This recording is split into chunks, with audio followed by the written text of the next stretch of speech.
Je vais vous donner quelques exercices sur la loi normale. On va commencer par celui-là. Selon une étude, le prix moyen d'une chambre d'hôtel à Paris est de 300 euros par nuit. Sachant que les prix des chambres soient normalement distribués avec un écart type de 80 euros. Calculez les probabilités suivantes. Petit a, la probabilité qu'une chambre d'hôtel coûte moins de 200 euros par nuit.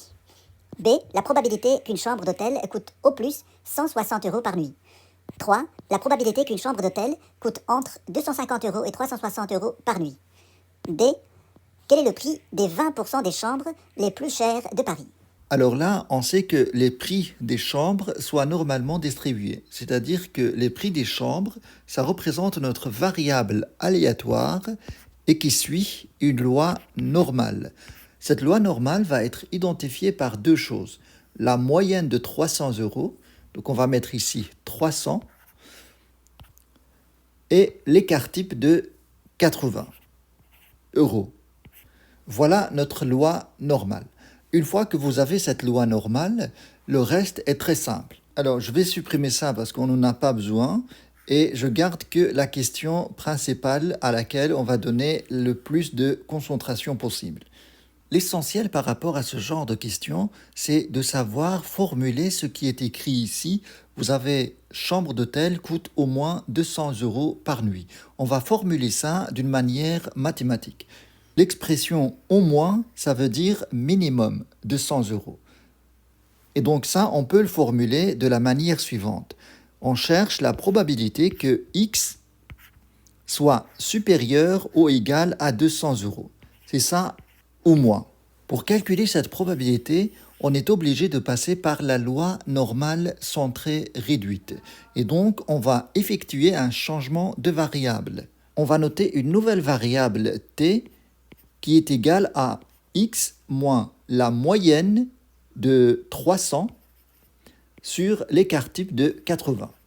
Et donc le calcul de cette probabilité revient à calculer la probabilité que t soit supérieur ou égal à 200 moins la moyenne de 300 sur 80. 200 moins 300 sur 80. Ça fait la probabilité que t soit supérieur ou égal à moins 1,25. Il faut savoir que dans la table de la loi normale, on ne peut pas calculer cette probabilité parce que dans la table, on n'a que des probabilités sous la forme inférieure ou égale à un chiffre positif. Et donc, on doit changer aussi bien ça et ça. On a la probabilité que t soit supérieur ou égal à moins 1,25. Alors, cette probabilité, on peut l'écrire aussi, la probabilité que t soit inférieur ou égal à 1,25. C'est la même chose.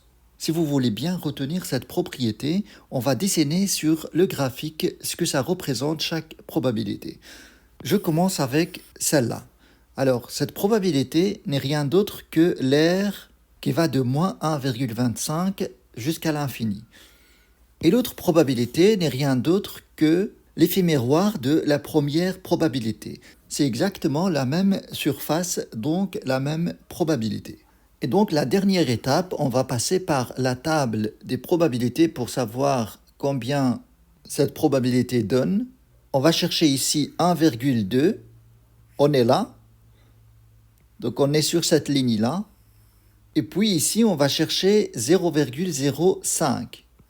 Elle est là, donc cette colonne. À l'intersection des deux, on a 0,8944. Eh bien, cette probabilité est égale à 0,8944. Et on peut exprimer ça en pourcentage, ça fait 89,44%. Voilà pour cette question. Il y a 89,44% des chambres d'hôtel qui coûtent au moins 200 euros par nuit, c'est-à-dire plus que 200 euros par nuit.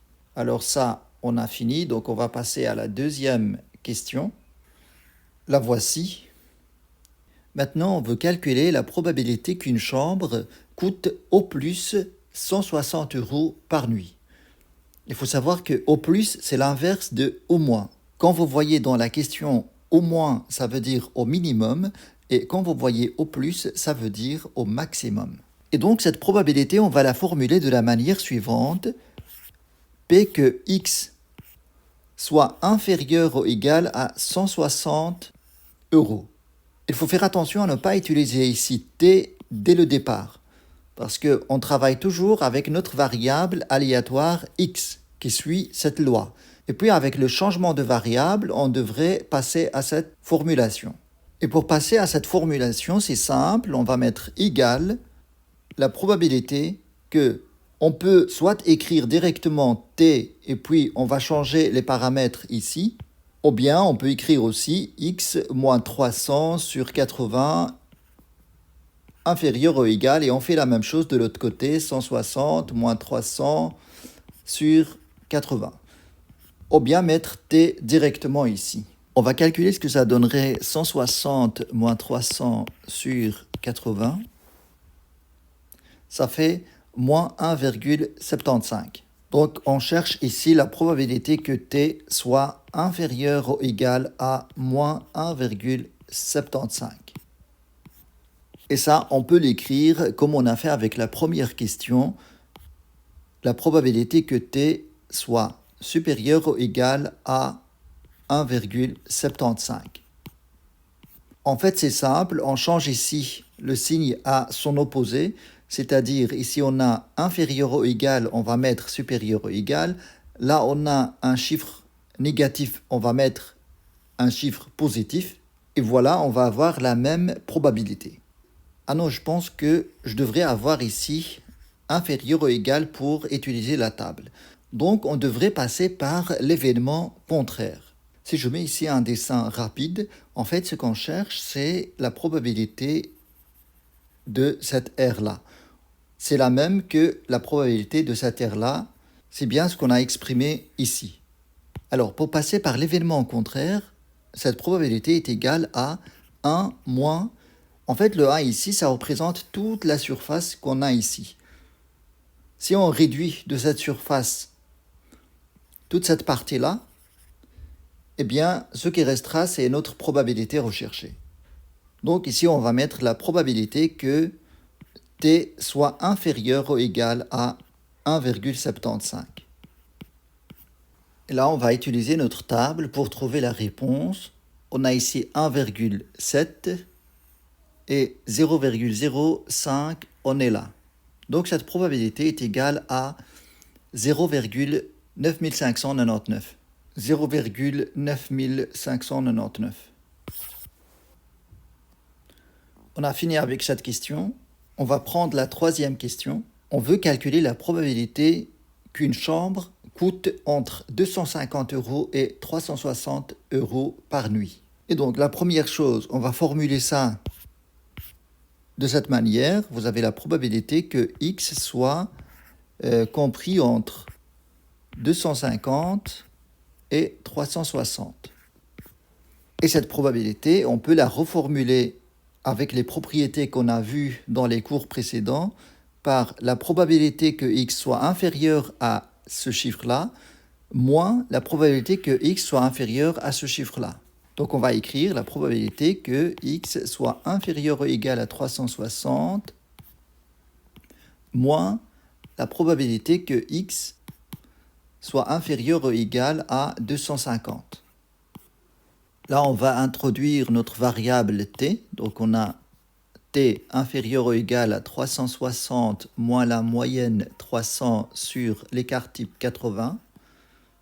On fait pareil avec l'autre probabilité, que t inférieur ou égal à 250 moins 300 sur 80.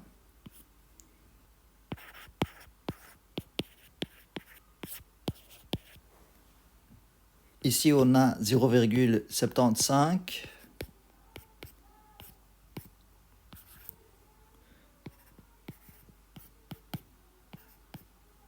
Là, on a 250 moins 300. 250 moins 300, ça fait moins 0,625. Et donc là, on n'a pas de problème à trouver cette probabilité, mais par contre, celle-là, il faut faire des modifications. La première probabilité, on va la laisser comme telle. Et la deuxième, on peut toujours visualiser rapidement ce que ça donne, cette probabilité. On cherche en fait cette partie-là. Là, on a 0, moins 0,625. Et donc, cette partie-là n'est rien d'autre que cette partie-là. C'est la même surface. Là, on a 0,625. Mais pour calculer cette probabilité, on ne peut pas avoir dans la table le signe supérieur ou égal. On doit passer par la probabilité du tout ça, moins toute cette partie-là. Ce qui va donner 1 moins la probabilité que t soit inférieur ou égal à 0,625.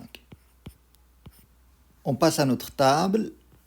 La première probabilité est égale à 0,7734 et la deuxième probabilité est égale à, on va chercher 0,6 ici, on est là, 0,02 ici. Donc c'est approximativement 0,7324. Ce qui donne approximativement 50%, bien 0,5058. Donc cette question est faite. On passe à la dernière. On cherche le prix des 20% des chambres les plus chères de Paris. Si on veut schématiser un petit peu cette question, on a ici notre courbe de probabilité. On peut représenter les prix des 20% les plus chers ici. Et ce qui reste, c'est 80% des chambres les moins chères. Donc ce que je cherche d'après la question, c'est cette valeur-là qui se situe ici, que je peux nommer petit p. Au-dessus de ce prix-là, il y a les 20% des chambres les plus chères. Ce prix-là constitue le prix minimum de ces chambres. Donc on peut formuler cette question de la manière suivante. Je cherche la probabilité que x soit inférieur ou égal à petit p. On peut mettre supérieur à 20%, mais puisque la table donne des valeurs pour inférieur, eh bien on va commencer directement par le signe inférieur. Tout ça doit être égal à 80%, ou bien 0,8. L'étape suivante, on va effectuer le changement de variable. Donc cette probabilité revient à calculer la probabilité que t soit inférieur ou égal à p moins la moyenne de 300 sur l'écart type de 80 est égal à 0,8. On prend notre table et on va regarder 0,8, ça correspond à quelle valeur de t. Alors 0,80, elle est entre 0,7995 et 0,8023. Alors le plus proche de 0,8, c'est 0,7995 parce qu'il reste que 0,0005 points pour arriver à 0,80. Alors qu'ici, on dépasse 0,80 de 23 points. Donc, on va prendre celui-là. Et cette probabilité correspond à la variable 0,84. C'est l'intersection entre les deux. On a ici 0,84.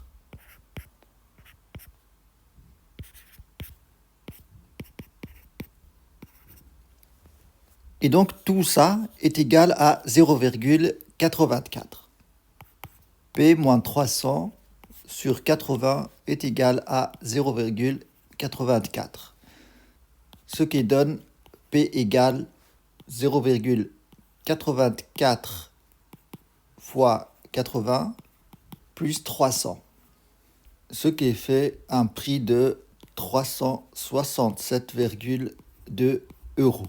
Cela signifie que 20% des chambres les plus chères coûtent minimum 367,2 euros. Voilà pour cet exercice. Je vous mettrai ici le lien des autres exercices que je ferai dans le cadre de cette loi. Merci d'avoir regardé cet exercice et à très bientôt.